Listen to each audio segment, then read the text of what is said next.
Faster than a speeding bullet. More powerful than a locomotive. Able to leap tall buildings at a single bound. Look, up in the sky. It's a bird. It's a plane. It's Superman.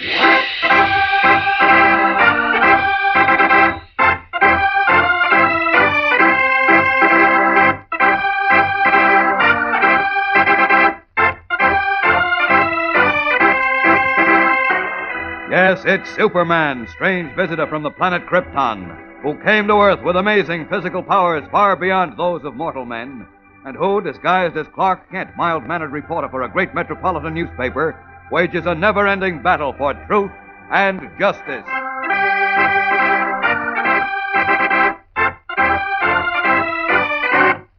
Today, while Superman pits his strength against the might of the sun at the top of a towering snow-covered mountain in the Alps, Robert Archer and a group of terrified villagers stand far below and witness a hair-raising sight. That rumbling, what is it? It comes from the mountain! Look, there's Superman! And good heavens, he's falling! He looks dead!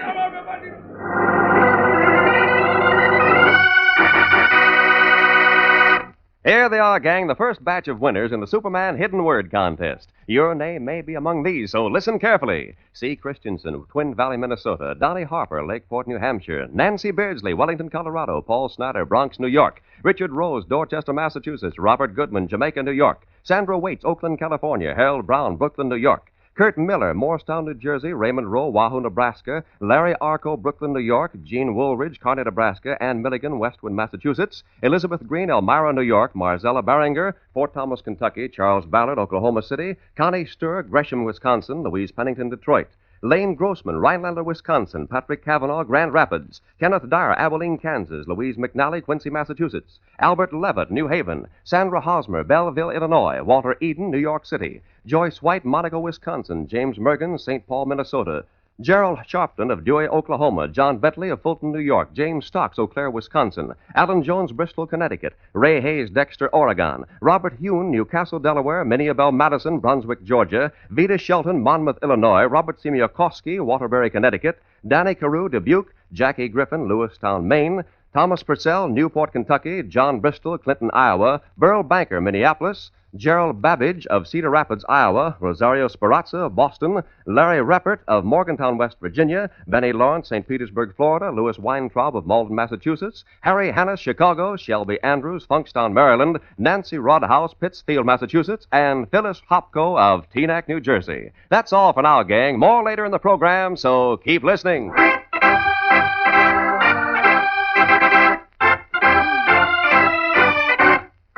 And now, the adventures of Superman. Just before he died, a famous nuclear physicist named Sir Hubert Clay confided the secret of a mighty sun weapon to his midget companion, Freddie.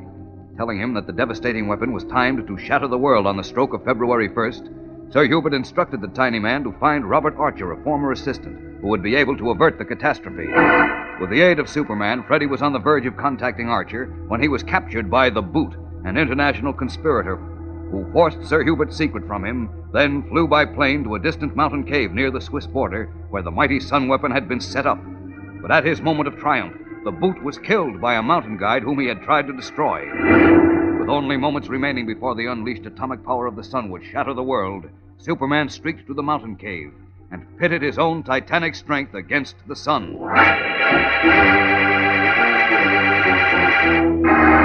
Suddenly there was a gigantic explosion, and the top of the great mountain was cast up toward the heavens in a vast shower of debris that carried the Man of Steel with it. For a radius of 100 miles, the sky was irradiated as in a tremendous pyrotechnic display. And then the light faded, and in the quiet alpine valley, invisible under hundreds of tons of rock and stone and soiled snow, lay the sprawled, unmoving figure of Superman.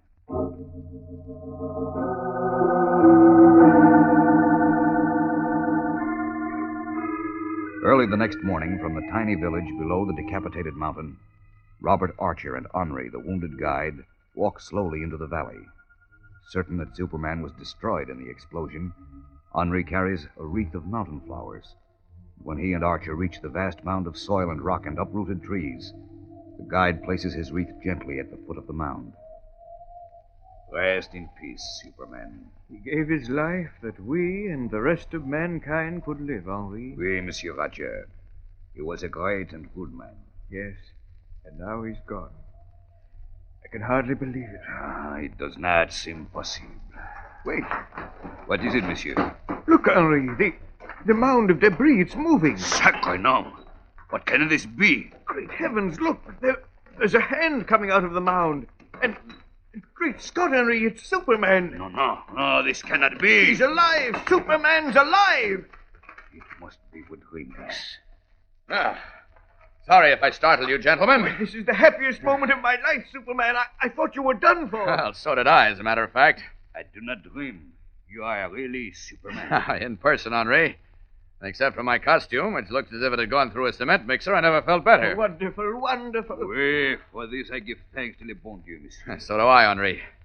I'm glad to see you're all right, too.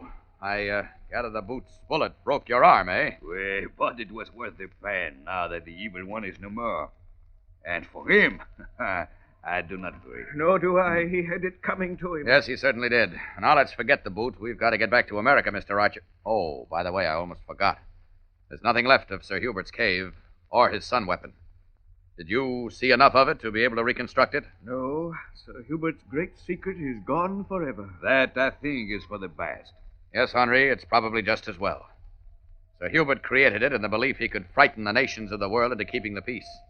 But it can't be done that way. The boot showed us that when he almost obtained possession of the weapon. Yes, true peace can only come when all men want it enough to bury their greed and hate and self-seeking and meet their fellow men in friendship and with understanding. That's right, Superman. To that I say amen.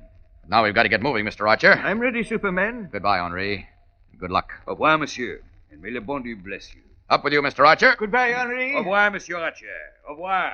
Up and away!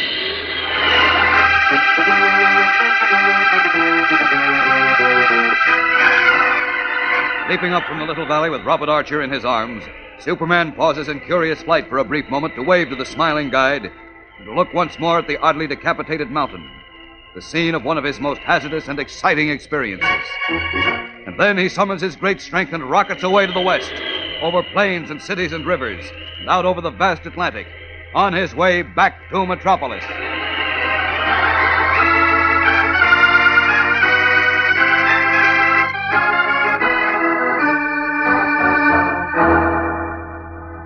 The following day, once more in his guise and garb of Clark Kent, the mild-mannered and bespectacled reporter, he is in his office in the Daily Planet writing a follow-up on his great story when the door opens and cub reporter Jimmy Olsen enters with Freddie.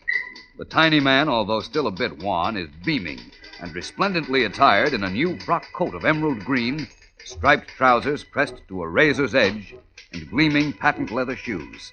And hung from his arm is a tiny rolled umbrella.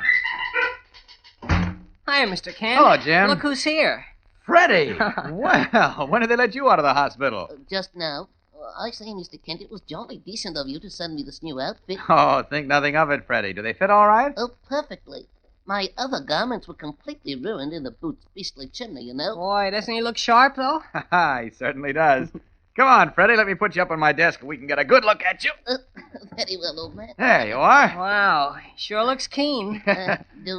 Do you think the American audiences will like me? American audiences? Why do you ask? Oh, he's going back into the circus business. Oh, yes. I've just signed up to appear with the Great Bartram and Billings Circus, you know. You have? Oh, yes, indeed. And I'm to be one of their stellar attractions. That's so. Oh, certainly. You look keen enough. Why, you know, I've been positively snowed under with offers since yesterday, Mr. Kent.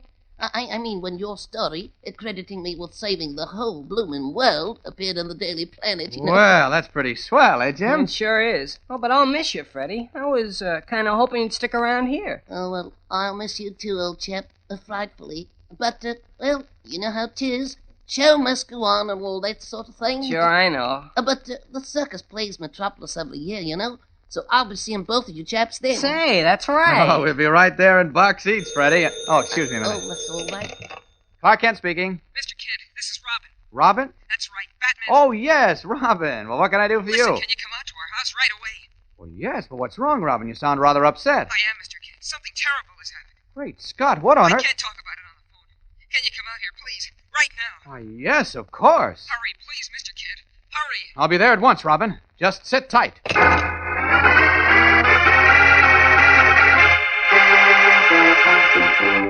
Disturbed by Robin's urgent message, Clark Kent replaces the phone and, ignoring Jimmy Olsen's questions, hurries from his office. A moment later, he is en route to the home of the famous Batman and Robin as Superman. We'll be back in a moment for the startling climax of today's episode, so keep listening. Okay, gang, here are more of today's winners. Margaret Duncan, Vallejo, California. Philip Bude, Richfield, New Jersey. Fred Holt, Poplar Bluff, Missouri. Ronald Kurth, St. Louis. Arthur Brondell, Roslindale, Massachusetts. Connie Kenyon, Midwest, Wyoming. John Hennon Flint of South Miami, Florida. Ann Bridges, Hannibal, Missouri. Richard Nelson, Salem, Oregon. Wilson Poorman, Lock Haven, Pennsylvania. Arlene Shable, St. Louis. Victor Gordon, Salt Lake City. Walter Crawley, Philadelphia. John Clipp, St. Louis. Richard Olson, Kirkland, Washington. Frank Mayfield, Cincinnati. Alfred Wendell of Trucksville, Pennsylvania. Conrad Price, Ogden, Utah. Bren Baroni of North Hills, Pennsylvania. Birch Werhole of Olympia, Washington. Donald Westfall, Rochester, New York. Ann Lazat, Philadelphia. Mary Cretons of Escanaba, Michigan. Joseph Money of Cincinnati. David O'Malley of Scranton, Pennsylvania. Larry Beckett of Huntington, West Virginia. Also, Joe Kalk of Canton, Ohio. Charlotte Lamar, Providence. Roger Samsey, Crewport, Washington. Bernard Weiss, Marietta, Ohio. Don Taylor, Pageland, South Carolina. William Ferrolo of Providence. David Shattuck, Knoxville, Tennessee. Phillips Garanza of Dallas, Texas. Adalia Holmes, Elmira, New York. Tommy Grubham, Seattle. George Busby, Raleigh, Tennessee. Donald Ellis, Newport News. Rosemary Larant, Forestville, Wisconsin. Diana Biggin, Schenectady. Laverne Rathert, St. Louis. Ronnie Simpson, Walkerville, Michigan. Sammy Bush, Hannibal, Missouri. Richard Fortuna, Fairfield, Connecticut. Jimmy Price, St. Joseph, Missouri. Robin Briscoe, Albuquerque. Phyllis Horn of St. Louis. Anthony Sullivan, West Englewood, New Jersey. Ronald Swartz, Newark, New Jersey. And Roger Levinson, Brooklyn, New York. And that's all we have time for today, gang. But there'll be many more tomorrow, and you may be among them. So be sure to listen.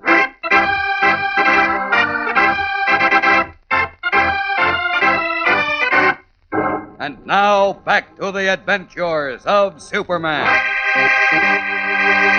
Summoned by Robin, the young companion of the famous Batman, Superman streaked to the handsome mansion which is occupied by the dynamic duo as Dick Grayson and Bruce Wayne. And now, as we rejoin Superman, he is once more in his guise of Clark Kent and is questioning young Dick Grayson in the living room.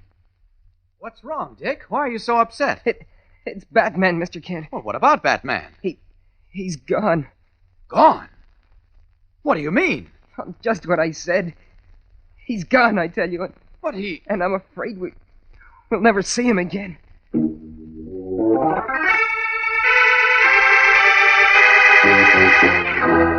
Startled, Clark Kent stares at young Dick Grayson, who chokes back the tears as he repeats, We'll never see poor Batman again. "What does Robin mean? What has happened to the great Batman?" Fellows and girls, don't miss tomorrow's exciting episode when we begin a brand new and action-packed mystery adventure of Superman with Batman and Robin. Be sure to tune in tomorrow, same time, same station, for Chapter 1 of a new adventure of Superman.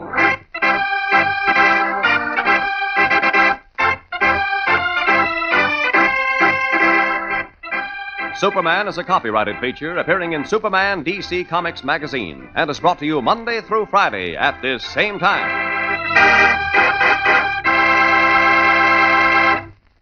This program came from New York. Stay tuned to your mutual station for Captain Midnight, which follows in just a moment. And right after Captain Midnight, you will hear Tom Mix and his Ralston Straight Shooters. This is the Mutual Broadcasting System.